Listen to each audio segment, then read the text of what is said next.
my dad.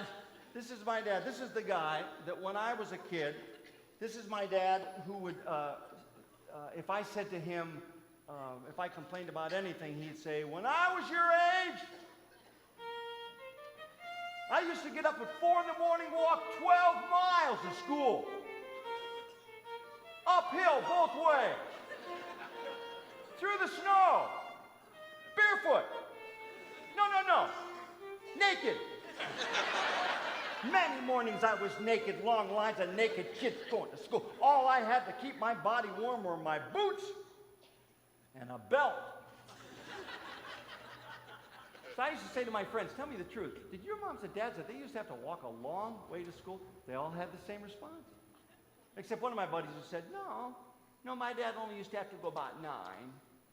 But he used to have to raft part of it. That's my dad. If I said to my dad, oh, man, Dad, it's cold out there today, my dad would say, you have no idea what cold is. When I was a kid, used to get so cold, I kept getting that old metal cowbell stuck on my lips.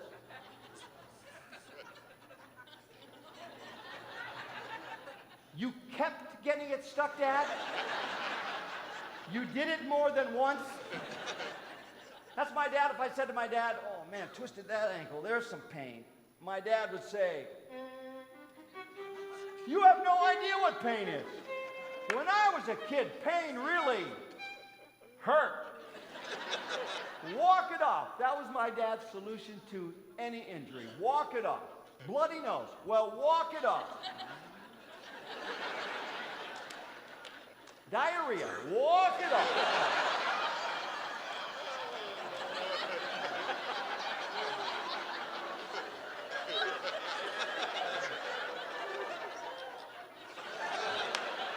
Thanks, Dad. I think it's working. I actually had appendicitis. My dad told me to walk it off. Now listen, I cut my dad a little slack here. Okay, he's not a medical doctor. He didn't know that I had appendicitis. I didn't know I had appendicitis, but I did. And when I woke up at 2 a.m. in recovery, my dad was 3 feet away going, I'm so sorry. Look, if I'd known it was I didn't know. If I'd known it was appendicitis, I never would have told you to walk it off. I'm so sorry. I thought it was a gallstone or a twisted bowel.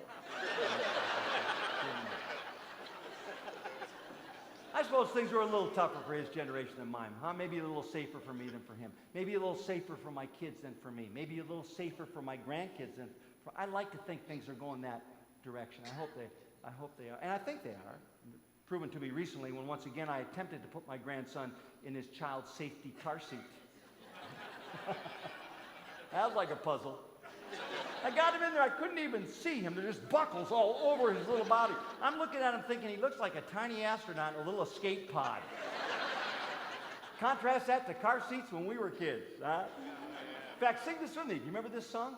Buckle up for safety, buckle up. Everybody, here we are. Buckle up for safety, always buckle up. Wonderful little ditty, great little safety campaign, which would have been far more effective had they in those days sold cars with seatbelts. We didn't get buckled up, we got hung up between Mom and Dad in the front seat there, huh? Little high chair affair, little metal railing around it because metal is safe. Little canvas strap so the baby wouldn't fall through, and on the metal railing, do you remember? A hard red pretend plastic steering wheel.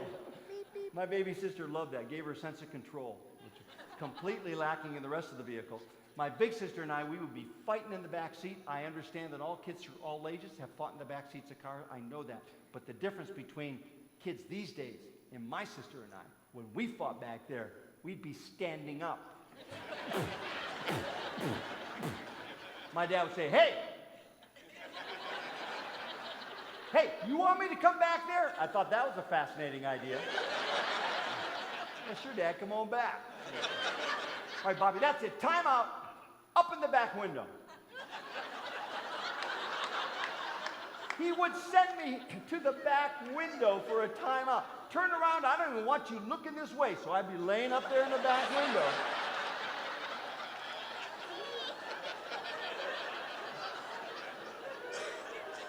Little solar heat coming in, I remember that.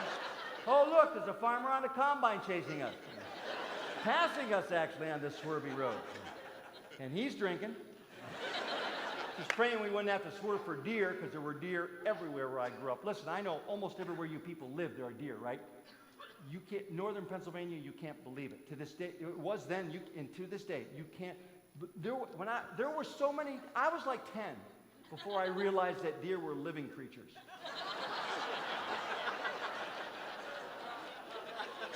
I just thought the highway department dragged them out there every morning to slow us down the way to school. I hit a deer in my town, right in my town. I hit a deer. Destroyed my bike. Wasn't even old enough to ride the street yet. I'm funking along on the sidewalk. This big buck bounds out of this bush, knocks me right off my banana seat. I want to tell you something, people. These kind of things happen to a little boy enough times, that child's going to have Bambi nightmares the rest of his life. 50 years later, his wife's going to be saying to him, well, you were screaming again last night. All night long, screaming. Help me, Thumper, help me. And we had packs of roving dogs in my town. They didn't even belong to anybody. They ran in V's, and there were no little dogs. All the little ones had been eaten by the big ones. And their whole purpose was to just terrorize children. It was so frightening. Remember, I was 10 years old. I'm out in the driveway. I'm out there shooting baskets. Just out there kind of by myself. Just kind of playing around out there. Actually, it didn't look like that. It was more like this. I was just pretending, really, because, well, we didn't have a hoop. I hear this, turn around, pack of dogs, coming right after me. And I screamed, and I ran to the screen door and slammed it, but a little bit too late, because one of the dogs had his paw stuck in it. It was the one-eyed dog. And I couldn't let go because they were trying to get in. I'm screaming, and my dad said, what's a racket down there? I said, oh, Dad, these mean dogs. He said, you have no idea what mean dogs are. When I was a kid, every dog had rabies. I make my dad out to be just probably a little harsher than he really is. Actually, some of you know my dad. My dad's a gentleman. And if he were here tonight, but I would tell these same stories, just so you know. I would tell these stories. My dad gets it. My dad understands that I'm just using him to make money.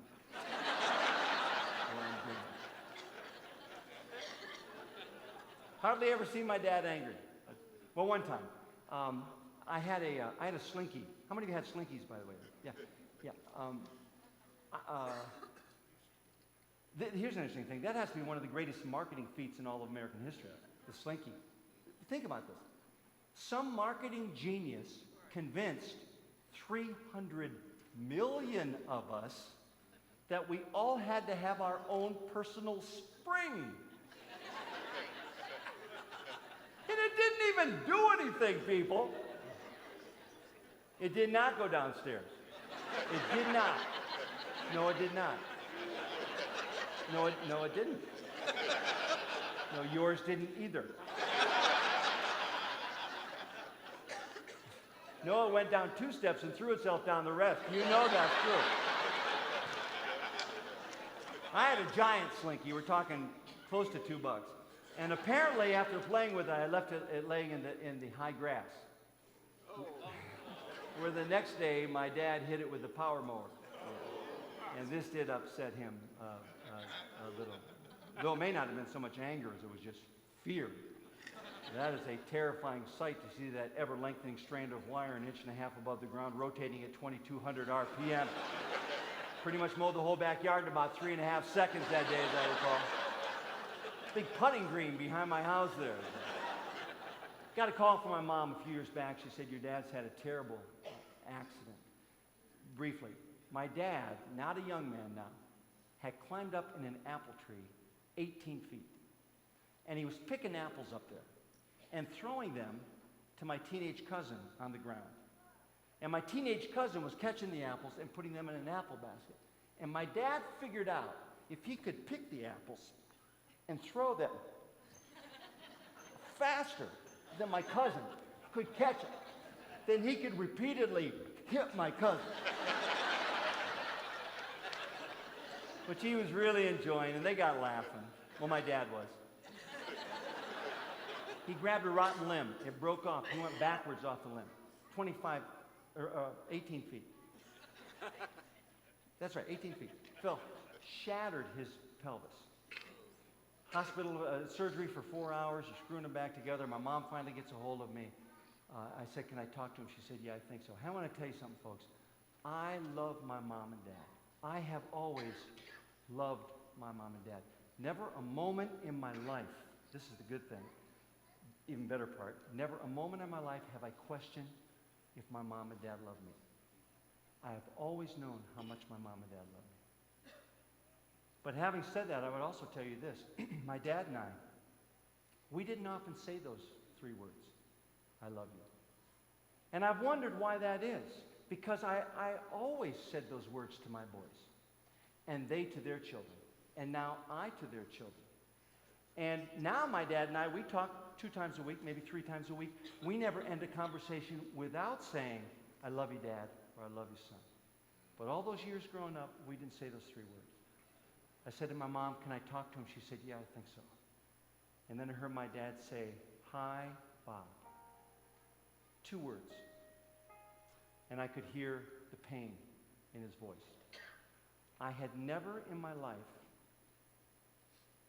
heard pain in my dad's voice before.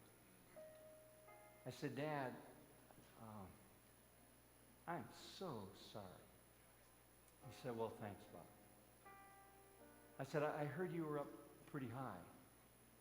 He said,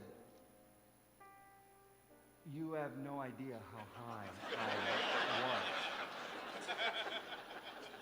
I thought he was going to tell me about how his skin was heating up as he came through the atmosphere back down to earth. I said, Dad, I wish there was something I could say to make you feel better. He said, well, thanks. And then I realized, hey, life is short, isn't it? And I said those 3 words so long overdue. I said, Dad, walk it up.